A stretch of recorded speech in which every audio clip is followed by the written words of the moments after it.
wants to know where my guide dog is, because having a guide dog is going to make my life so much better.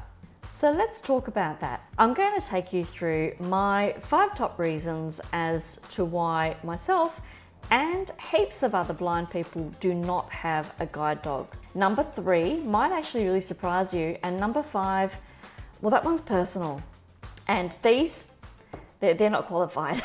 So let's bust a myth right up front. Not every blind person has a guide dog, and not every blind person wants one. And when I'm referring to guide dogs, I'm talking about schools, as in guide dogs or seeing eye dogs. So any dog that guides a blind and vision impaired person. There is this idea out there that if you're blind, you automatically get a Labrador and a harness, and it's sort of like a blind, starter pack. Guide dogs aren't for everybody, and they're amazing, but they're not magic, and they're certainly not the default. Okay, reason 1, some people just don't like dogs. I know, right? That is unbelievable, but it is true, and that is okay. So, they are loyal, they tilt their head, they're very cute. Just not everyone wants one in their house. Some people didn't grow up with dogs. Other people have had a bad experience with a dog. And some people just don't want the shedding hair and the drool around the house. On to reason 2. And it just might be that some people's lifestyles just don't suit a dog. These dogs aren't plug and play. They need routine, they need space, they need time to work and time to rest. And they're highly trained animals, not an accessory. Some people might consider that because they travel too much, or they live in a tiny flat, having a guide dog isn't practical for them at that time. And look, yes, they can adapt to your lifestyle, but you also need to adapt to theirs too. And that means feeding, toileting, brushing, healthcare, etc.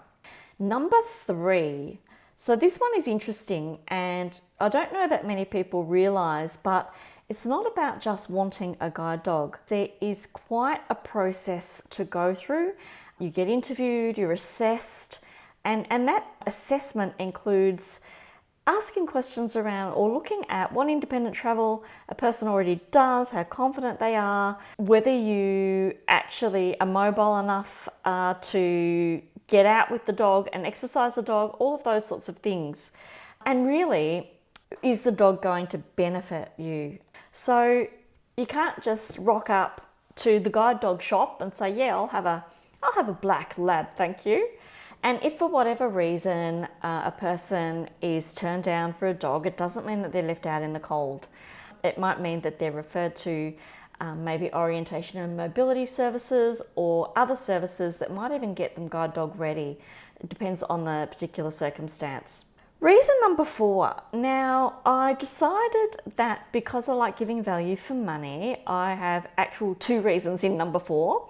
And the first reason is allergies. And we all have heard about them, that people have allergies to dog hair, including people who are blind. So although, sure, Labradoodles exist, but they're not miracle workers, or are they? So yes, even the hypoallergenic ones can be an issue, because dogs aren't really hypoallergenic, and it's more about the dog dander and the saliva and allergy provoking things.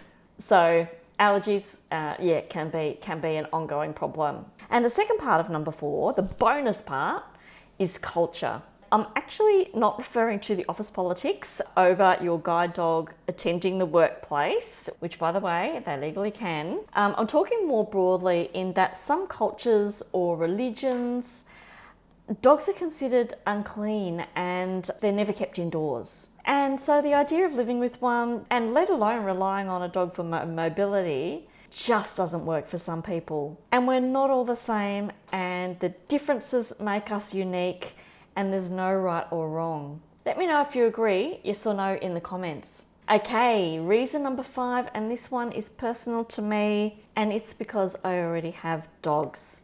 They're not guide dogs, and they're not trained for mobility, though one of them thinks she's a bit of a candidate. Here she comes, folks. Billy, a real contender, making her approach. They're just my dogs and I love them.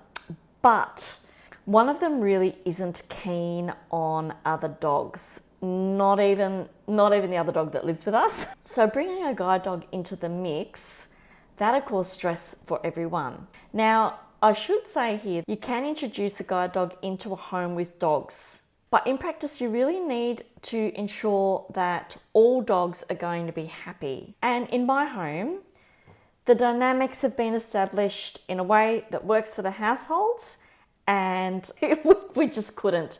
It's taken so long to get there, and we could not upset that with a further dog. So each blind person has different needs, different lives, different reasons, and this one is just mine.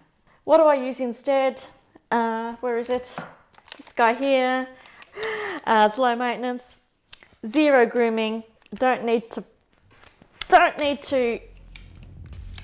feed him, though sometimes he does actually go walkabout. So if you don't see a dog, it doesn't mean something's missing. It might just mean that the person's figured out what's right for them, and it doesn't include 4 legs and a tail. And this one, still not qualified. If this has helped, or you've ever had your own where's your dog moment, I'd love to hear about it. And if you want more videos like this one, please feel free to subscribe. It's free and you won't need a dog to do it. I'll see you in the next one, guys.